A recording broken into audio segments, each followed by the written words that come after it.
Hello everyone, my name is Zameer Ahmed, powered by advance auto electrical. दोस्तों, आज हम एक छोटा सा वीडियो बना रहे हैं। बहुत हेल्पफुल वीडियो है और बहुत ही इसके अंदर नॉलेजफुल वीडियो है। हमारा जो ओटल का MX900 रिसेंटली हमने जो लॉन्च किया था, उसका अनबॉक्सिंग करता हुआ वीडियो बनाए थे। तो बहुत सारे भाई का जो कमेंट्स था, उसके अंदर बहुत सारे भाई मुझे कमेंट्स किए, भाई आप बार बार इंडियन वर्जन बोल रहे हो, तो किस वजह से क्यों बोल रहे हो? क्योंकि कहीं ना कहीं एक वर्ड होता है इंडियन वर्जन, क्योंकि हम कोई ना कोई टूल को इंडियन वर्जन बोलते हैं, तो कहीं ना कहीं वो इंडियन वर्जन के लिए क्यों है, किस वजह से, किस पर्पज से, वो आपको जानना जरूरी रहता है। तो ऐसा नहीं इसके अंदर हमने इंडियन वर्जन बॉक्स के ऊपर लगा दिए, स्टिकर प्रिंट कर दिए और कहीं ना कहीं सिर्फ बॉक्स के ऊपर हमने प्रिंट कर दिया, ऐसा नहीं है। बाकायदा आपको पूरे टूल के अंदर ही आपको इंडियन वर्जन आपको दिखाई देगा। अभी मैं ये पूरा शट डाउन किया हूँ, अभी पूरा ऑन करता हूँ। जरा सामने लिए फोन। अभी देखो, हमने टूल को ऑन किया है। जैसे ही हमने टूल को ऑन किया, उस टाइम पे आप देख सकते हैं देख सकते हैं इंडियन वर्जन दिख रहा होगा आपको, इंडियन वर्जन। ठीक है, कंपनी ने इसको इंडियन वर्जन बोल के मैन्युफैक्चर किया हुआ है इंडिया के लिए, स्पेशली इंडिया के लिए मॉडिफिकेशन किया हुआ टूल है। और एक बार मैं आपको रिपीट करके बता देता हूँ, इंडियन वर्जन हम बोल रहे हैं, टूल के अंदर इंडियन वर्जन बाकायदा लिखा हुआ है। ऐसा नहीं हमने बॉक्स के ऊपर प्रिंट कर दिए इंडियन वर्जन है, ग्लोबल वर्जन है, यूरोपियन वर्जन है। बाकायदा कंपनी के सॉफ्टवेयर के अंदर, कंपनी के टूल के अंदर ही इंडियन वर्जन दिया गया है। तो आप जान सकते हैं क्यों इंडियन वर्जन दिया है और किस वजह से इंडियन वर्जन इसके ऊपर लिखा गया है। और आने वाले टाइम के अंदर इंडियन वर्जन का जो डेफिनेशन होता है, इंडियन वर्जन क्यों अपने को लेना चाहिए, वो मैं आपको बताऊंगा। मगर आज सिंपल मैं आपको बताना चाहता था, इंडियन वर्जन बॉक्स के ऊपर हमने प्रिंट नहीं किया है, बाकायदा टूल के अंदर हमने प्रिंट किया है। और एक चीज मैं आपको बताना चाहता हूँ एक लॉजिक के हिसाब से मैं आपको बताना चाहता हूँ। ये जो हमारा टूल है, ये बेस है एंड्रॉइड वर्जन 11। ठीक है, एंड्रॉइड वर्जन 11 के ऊपर ये बेस है। और दूसरा इसके अंदर FD प्रोटोकॉल और डुओ एपी, ये दोनों इसके अंदर प्रोटोकॉल हैं। 2024 का जो आज के टाइम के जो नई टेक्नोलॉजी आई है, उसके अंदर के जितने भी प्रोटोकॉल हैं, सबके सब इसके अंदर प्रोटोकॉल हैं। अभी मान लो आज के टाइम में हमें 2024 के अंदर BS6 का इस्तेमाल कर रहे हैं। ठीक है, और आने वाले टाइम के अंदर BS7 भी आने वाला है। BS7 में आपको कैन FD प्रोटोकॉल और डुओ IP की कंपलसरी आपको जरूरत पड़ेगी ही पड़ेगी। ठीक है, तो एडवांस लेवल का एक डायग्नोस्टिक टूल है। स्पेशली फोन सीधा पकड़ना है, स्पेशली इंडिया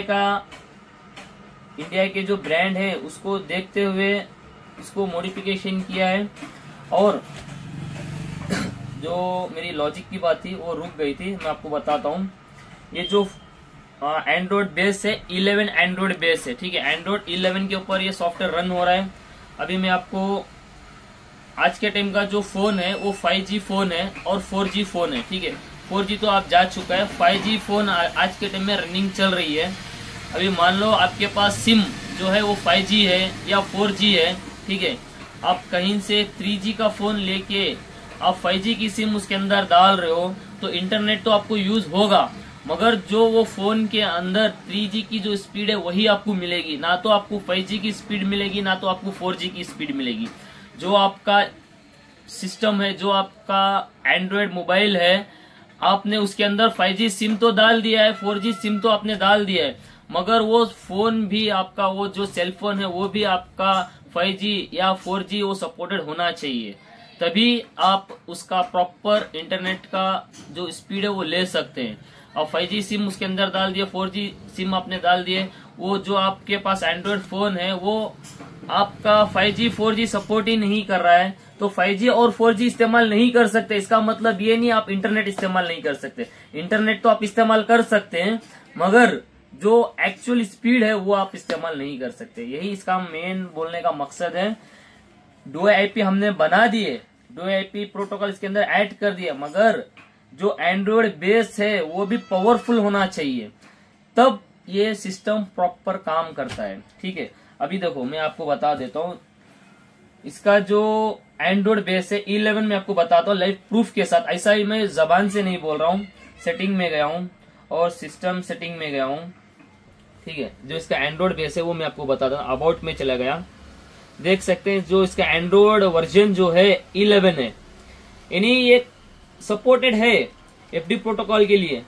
ठीक है, आज के टाइम में FD प्रोटोकॉल ज्यादातर किसी को पता नहीं है, आने वाले टाइम के अंदर आपको FD प्रोटोकॉल की कंपलसरी जरूरत पड़ेगी। ठीक है, एक छोटा सा वीडियो में इसके अंदर बताया हूँ। जैसे आपका FD प्रोटोकॉल का भी बहुत डिटेल से मैं बताऊं तो कम से कम आधे घंटे का वीडियो बनेगा, क्योंकि वो मेगा बिट्स के अंदर वो मेजर किया जाता है। जैसे मैं आपको एक एग्जांपल के तौर पर बताया 4G, 3G, 5G, ऐसा ही FD प्रोटोकॉल का भी एक सिस्टम है। ठीक है, मेगाबिट्स के हिसाब से वो इंशाल्लाह जब मुझे टाइम मिलेगा व्हाइट बोर्ड के अंदर मैं पूरा स्टेप बाय स्टेप बताऊंगा। पहले किस प्रकार का के लाइन आया, कैन लाइन आया, ऐसा ही ये भी एक टेक्नोलॉजी है। तो ये टेक्नोलॉजी को आपको अपनाना चाहिए और इस टेक्नोलॉजी को आप जानना चाहिए। ठीक है, ये तो हो गया हमारा टूल की जो इन्फॉर्मेशन थी वो मैं बता दिया हूँ, क्योंकि जो मेरा लास्ट का वीडियो था उसके अंदर ये मिस हो गया था, तो ये वो वीडियो में आपको बोल चुका हूँ। अभी मेरे पास एक 17C55 का ECM है। ठीक है, 17C55 का ECM इधर है। ये ECM के अंदर कुछ ना कुछ एरर आ रही है या आपको कुछ ना कुछ समझ में नहीं आ रहा है, आपको ECU फ्लैशिंग करनी पड़ रही है। ठीक है, तो भी आप हमारे टूल से ECU फ्लैशिंग कर सकते हैं। ये कोइंटो का ECM है।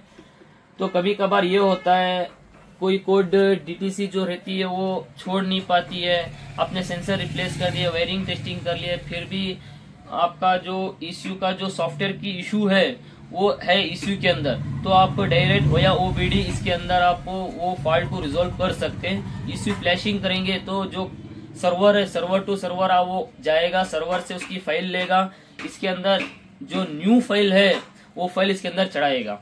क्योंकि हम ऑन टेबल काम करते हैं तो मेरे पास बहुत सारे ECM आते हैं, प्रोग्रामिंग करता हूं तो प्रोग्रामिंग हो नहीं पाती है, और जितने कंपोनेंट हैं सब तो अच्छे रहते हैं और ECM के अंदर फॉल्ट रहता है, तो हम एक बार उसको ECM की फ्लैशिंग करके वो चेक कर लेते हैं। ठीक है, अभी मैं ECU की फ्लैशिंग करता हूँ, वो आपको वीडियो बताऊंगा किस प्रकार से हमारा ECU फ्लैशिंग होता है इजिली तरीके से।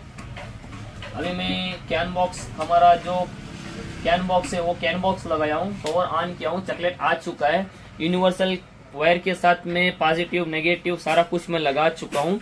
अभी फ्लैशिंग करने का तरीका मैं आपको बताता हूँ। सबसे पहले मैं जाऊंगा डायग्नोस के अंदर।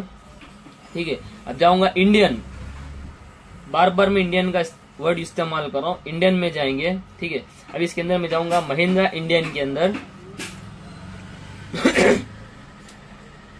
अभी मैं जाऊंगा महिंद्रा इंडियन के अंदर। अभी ये जो ECU है क्वेंटो का है, तो क्वेंटो में जाके मैं फ्लैशिंग करूंगा, क्योंकि मुझे इसका जो सॉफ्टवेयर है वो न्यू सॉफ्टवेयर डालना है। क्वेंटो में चला गया, C4 है। एक बार मैं DTC भी चेक करके बता देता हूं।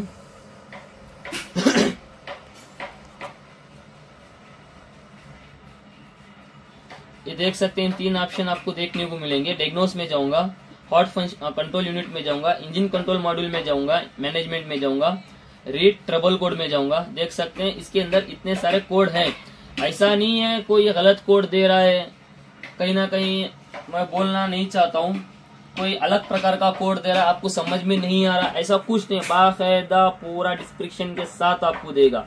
देख सकते हैं कितने इसके ओपन सर्किट है, क्योंकि मैं ऑन टेबल लगाया हूँ।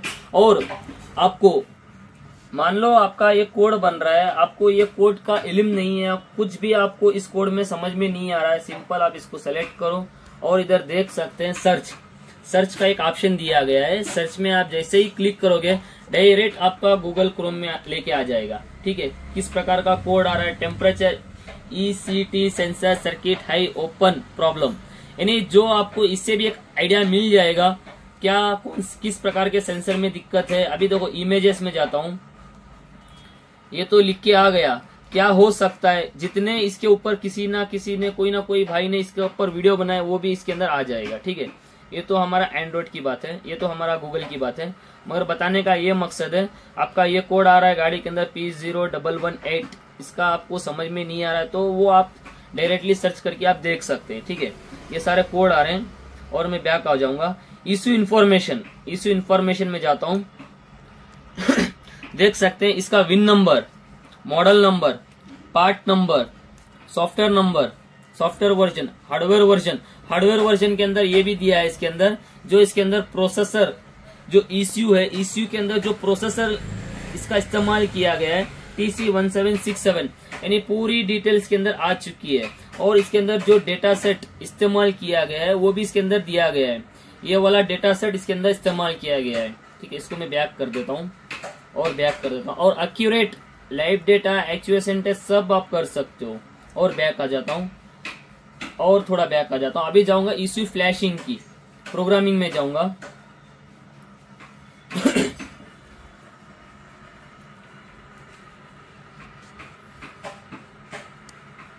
अभी इंजन मैनेजमेंट सिस्टम में जाऊंगा क्योंकि मुझे करना है, ईसीएम को फ्लैशिंग करनी है।